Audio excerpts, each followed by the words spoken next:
Hello everyone. Today we got three fantastic indie horror books, and they all cover different subjects of the horror genre. I really love all the variety that's going on in horror today, and in this video we're going to have a haunt, we're going to have a slasher, and we're going to have a vampire story. And all three of these are ones you will want to read. They all focus on different aspects of those subgenres, and they're all simply fantastic. But as always, I want to remind you that I have horror books for sale, and if you want to read any of the books you see on your screen, there's a link down below in the description where you can do that, and I will also leave those links in the pinned comment below, just in case the other links give you any problems or anything. So be sure to check those out if you're interested, and don't forget to buy my Read More Horror t-shirt and show your love for the genre we all appreciate. All right. Let's get started. So the first book we're going to talk about today is called The Noise by Allison A. This is a love story. Believe it or not, it's a love story disguised as a thrilling, terrifying haunted house story. But we don't know it's a love story until the very end. And that's what I really loved about this book, because it starts out like you would imagine a haunted house book. A couple buys a house at an incredible price.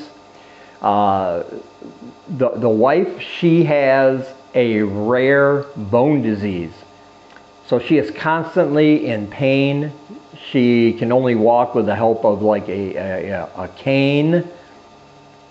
And she can't really help out on the renovations of the house. This house is a real fixer-upper, as they say.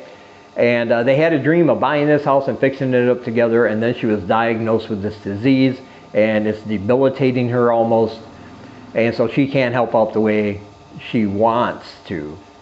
Her husband is very compassionate, though. He seems to really love her. He takes all this on by himself with no complaints. He's often there for her when she wakes up in the middle of the night in extreme pain.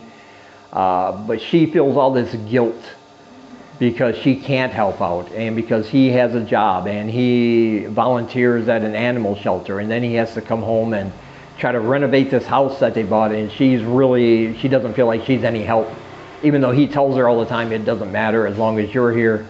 You're the only thing that matters to me, and everything's going to be fine. But she's suffering through some depression and through some guilt because of that, because of her condition. And part of that house is that they can't go on the second floor because the husband tells her the floorboards are all rotting, and at any time she goes up one of the stairs, they could just fall through, and of course that wouldn't be a good thing.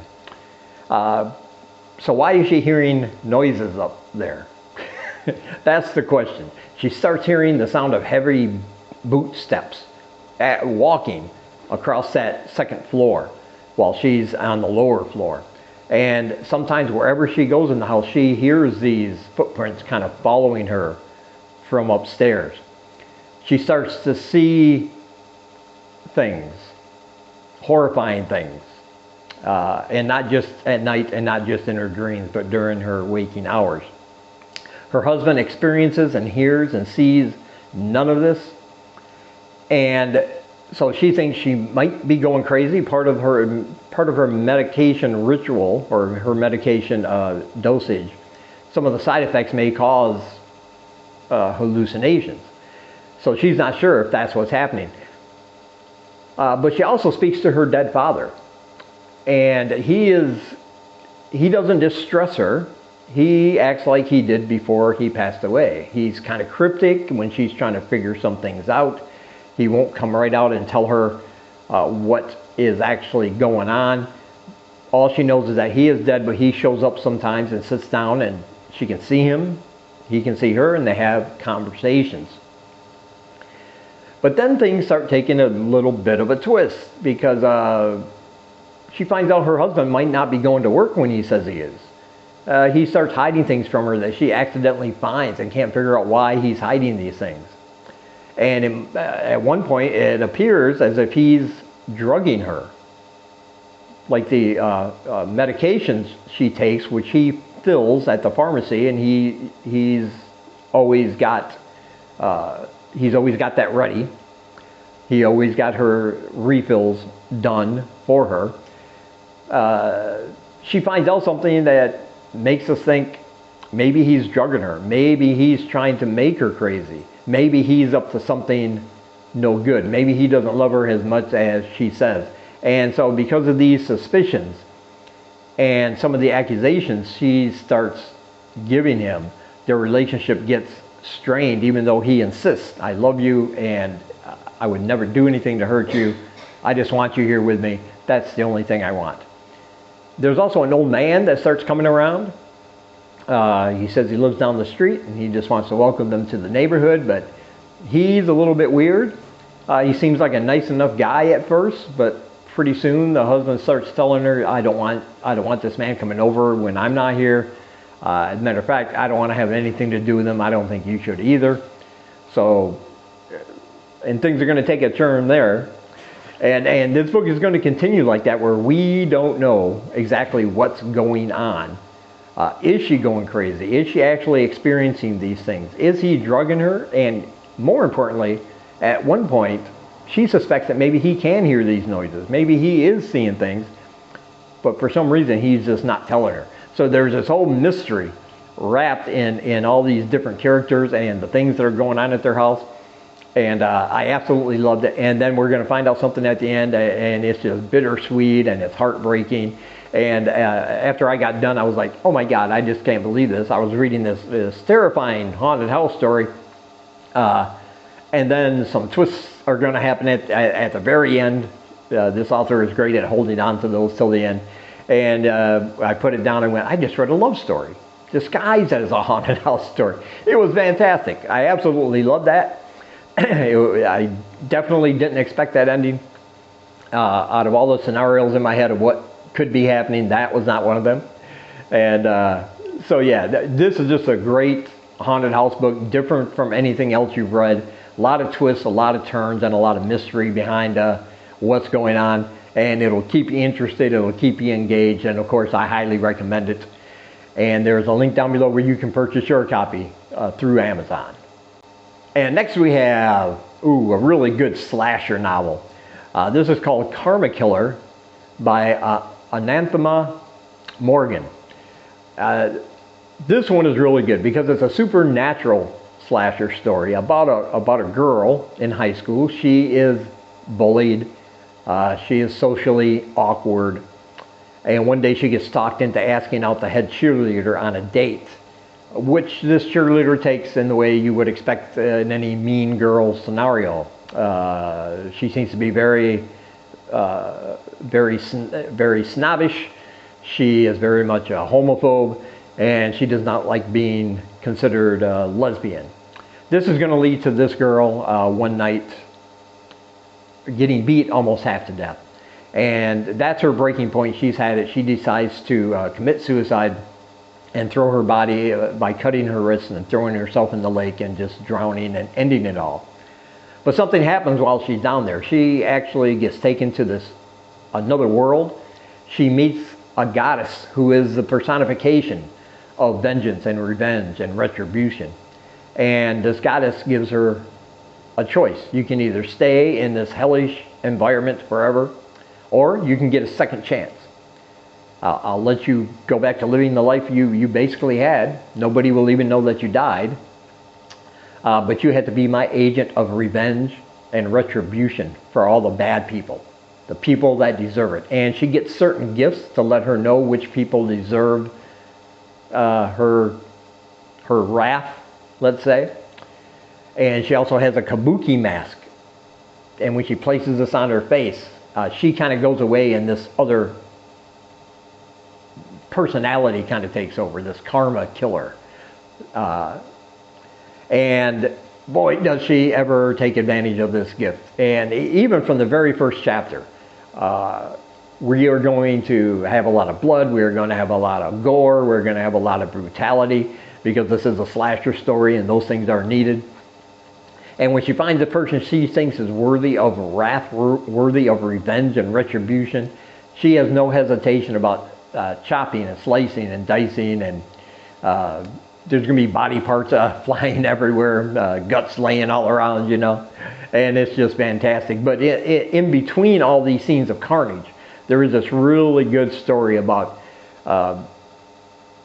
what makes somebody that bad that they deserve this. And that theme is going to be talked about. Because yes, you could say this cheerleader who instigated all of this, she is not a nice person. She is one of those people you'd want to avoid.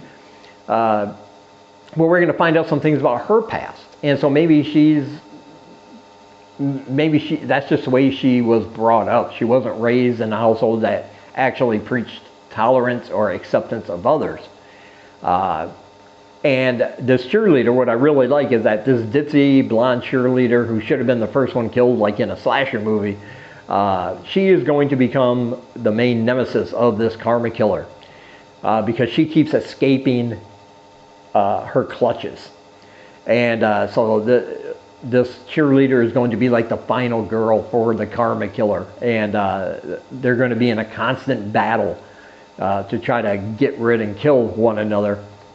Even though one is supernaturally charged, the other one is just a regular girl that, you know how about the final girls, that's how they roll, man. And it's going to be a showdown until one of them is dead, as they keep trying to thwart each other and they keep trying to find new ways to destroy and kill one another. And the thing is that this book, there are really no protagonists in this book because they're all kind of bad, evil people at some point.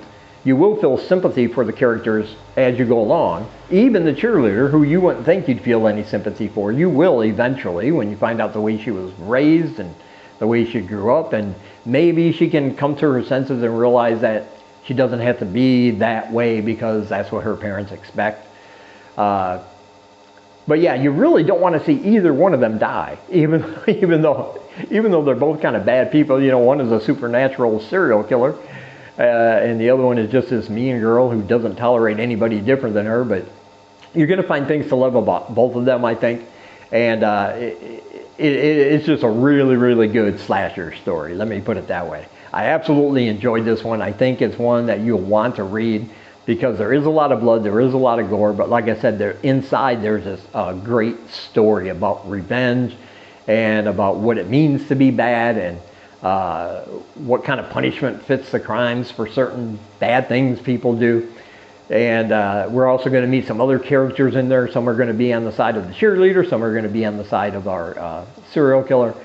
And of course we have the supernatural goddess who is going to affect things in certain ways throughout the book. So I highly recommend this one. It is available right now, and again, there is a link down below where you can purchase your copy through Amazon. And finally we have Pedo Island Bloodbath, a vampire story by Duncan Ralston.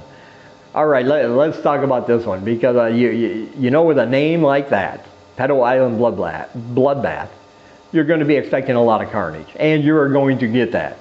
But again, it's one of these books where it's not just about the blood and it's not just about the gore.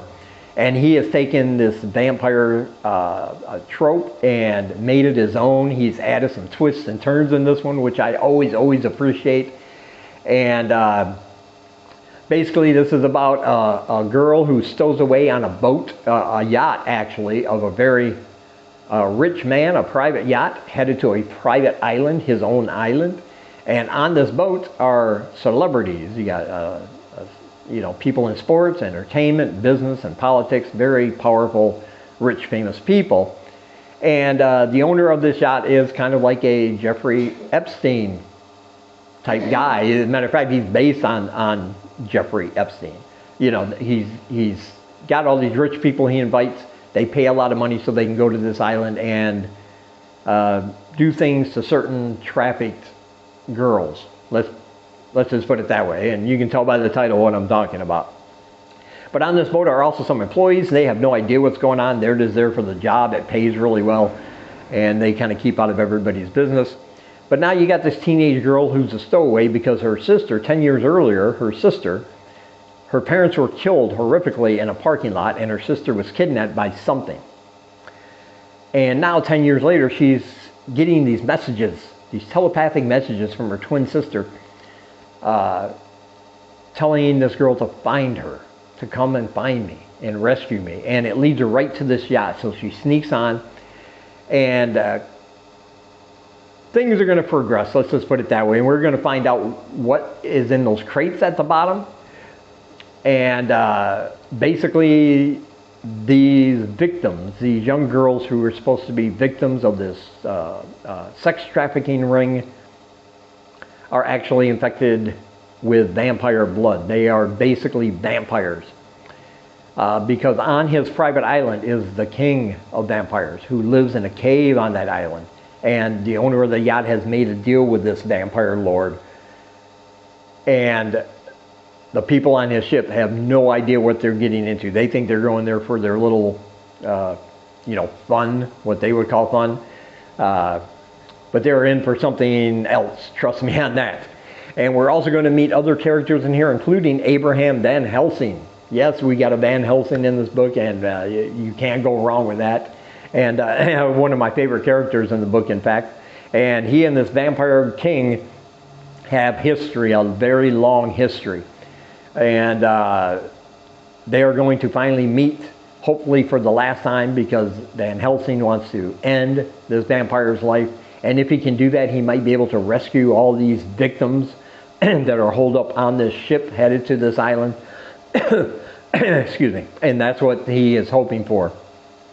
But he is going to get mixed up when one of these vampires escapes from their crate. One of these young female vampires escapes. And that's going to cause all kind of chaos on the ship. It's just great. It's filled with a lot of blood and a lot of gore. We do get the bloodbath, as promised in the title. Don't worry, that will be there. But it's also this great multi-character story, and how all their story arcs are going to come together and form just this great narrative throughout the book. And again, like I said, though, it is going to be a bloodbath at the end. So you got all that stuff going for you. And because it's set on a boat, it's got that, most of it is set on this boat before they get to the island. But it's a very claustrophobic type of situation, because you can't escape the boat. It's in the middle of the ocean, so where are you going to go when vampires start attacking people on a boat? You can't really go anywhere. And in the meantime, the man that owns the yacht has to try to stop it so he can unload his cargo and make all that money, because that's what he's about, no matter what it takes. But there are other things in here I'm not going to talk about. You have to find out for yourself. There are going to be some twists and turns in this one as well. And it's done in his terrific style. He just has this great writing style. Very easy to read and get into. The story moves along. The pacing is great. And I absolutely love this one. And again, you can purchase your copy through Amazon at the link in the description. And I highly recommend it. And there you go, 3 amazing indie horror books that you want to read. And as always, I want to say thank you for taking some of your time and spending it here with me. And until we meet again, keep reading spooky, my friends.